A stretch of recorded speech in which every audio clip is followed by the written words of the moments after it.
We're going to grab JD Hayes. He's kindly joined us by Blinder. And JD, thanks for joining us. Evaporate, he does run this weekend. It's a key build-up into Ellerslie. How's he going? Yeah, he's going super. Really pleased the way that he's come back this time in. He's had the two trials, and yeah, he's given every indication at home that he's ready to run a nice forward race and get the preparation on the way, and resulting in hopefully having him peaking for the Kiwi. We've seen him have a couple of jump outs since that last start run at Moonee Valley. What have you asked of him in those efforts? Yeah, he's gone through a very typical routine of what we do to get a horse back ready first up, where we give him two jump outs. The turnaround from spring to autumn's quite quick, so he's still got nice residual fitness, and he's dropping back from one of the best weight for age races in the world, the Cox Plate. Although we were beating a big margin, not one thing went right for us, and he's a big, strong horse that he went home and still ate up all his, absolutely licked the bin. So he's freshened up nicely into this first up effort, and he's had time to get over that run and back to 3-year-old company. Reads well on paper. JD, you go around in this autumn stakes and it is a key lead up. What do you want to see from him this weekend, especially with a view to the Kiwi?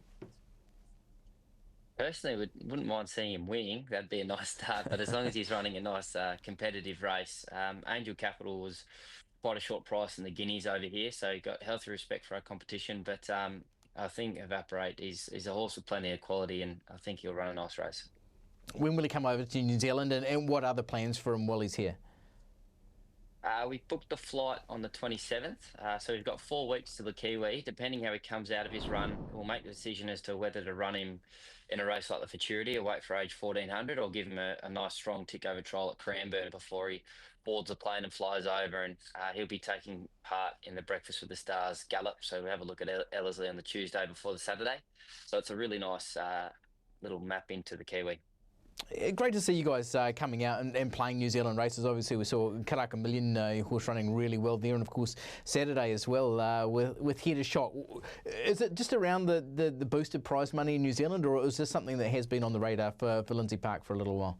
No, New Zealand's not too far away at all.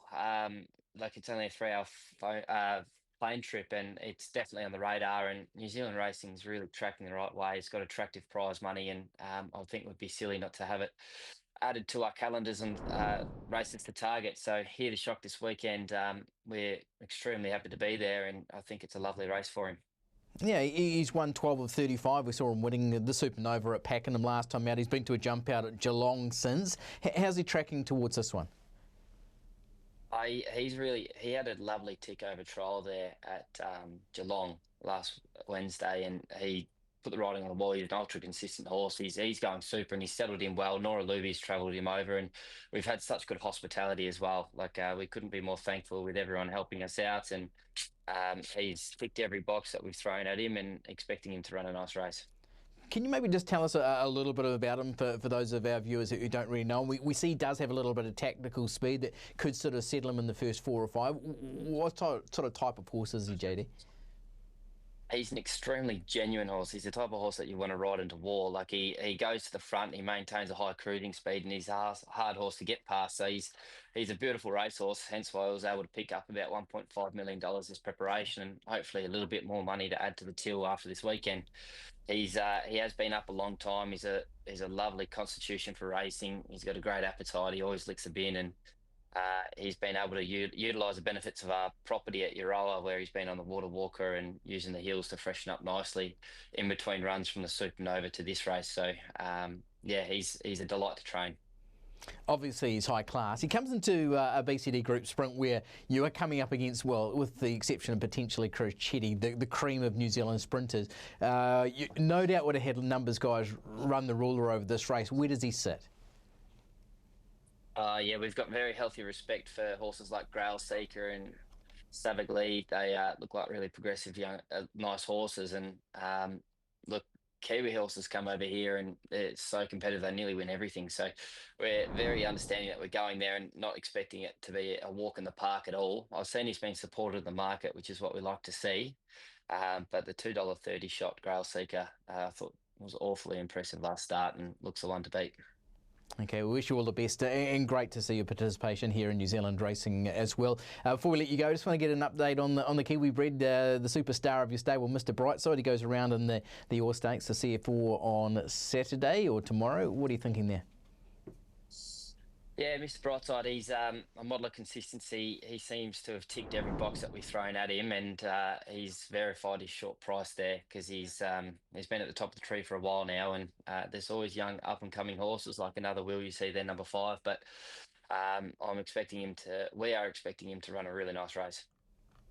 Okay, brilliant. Anything you want to point us to over the weekend, maybe even today or tomorrow or even Sunday, that our punters might be able to follow you on? I think there's a 2-year-old filly called Miss Celine. I think she's ready to run a really nice race from barrier 1 if she's able to posse a bit closer.